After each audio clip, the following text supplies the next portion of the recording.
Hello everybody, welcome back to Zeta Factor. Today I will be showing a method of solving Diophantine equation with mathematical induction. We will look into this problem, but before that I will introduce the method. So what is the method of mathematical induction? So it's actually very simple and straightforward way. There are two forms I'm gonna introduce to you today. So first form called weak form. This is basically states that we suppose that some statement P is true for a certain integer number n0, and then for all k more than n0, pk is true implies pk plus 1 is true as well. Basically what it means is that if we can prove that for all such k, the fact that pk is true means that pk plus 1 is true as well, so the same statement also true for k plus 1, then pn is true for all n more than n0. So it's so-called weak form of method of mathematical induction. And then there we will consider method mathematical induction with step S. S is a fixed positive integer.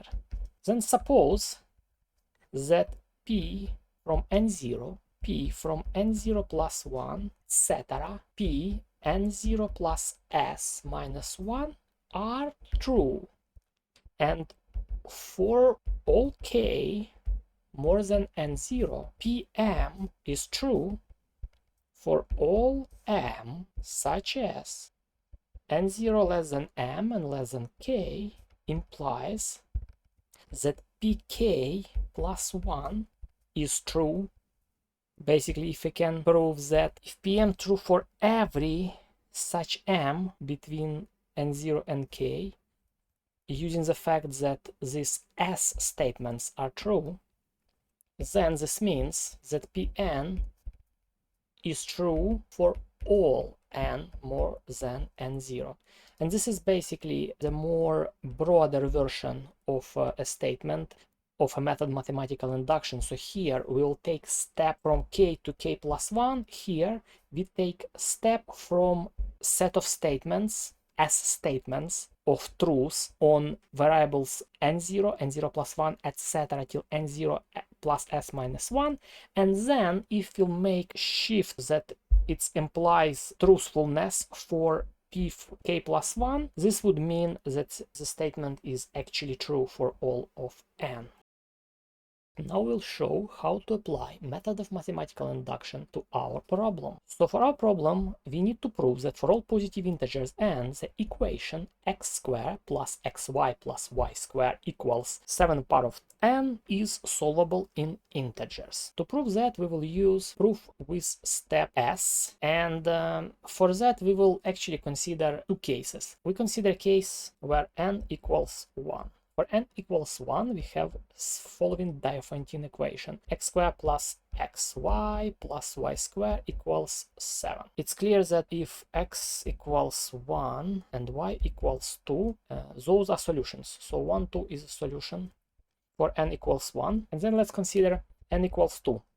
x squared plus xy plus y squared equals 49. And if you just notice that 9 plus 25 plus 15 equals actually exactly 49, so the solution for this is x equals 3 and y equals 5. 3, 5 is a solution for n equals 2. This is quite important. So basically in our case s equals 2 step of induction.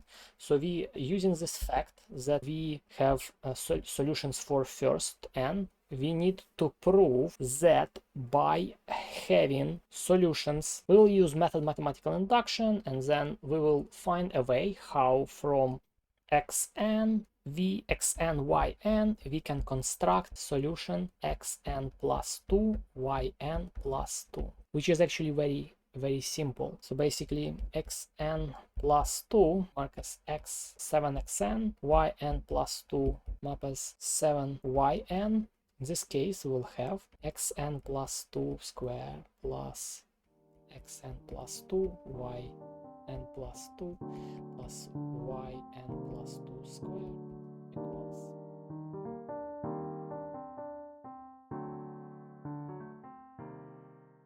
So moving 7 square, we'll have xn square plus xn plus yn square. Notice that this is equals to n square, because this xn are solutions for value. So I made a mistake here, so it's obviously 7 power of n, which means that xn plus 2 square plus xn plus 2 yn plus 2 plus yn plus 2 square equals 7n plus 2. So which means that this xn and yn are solutions for n plus 2.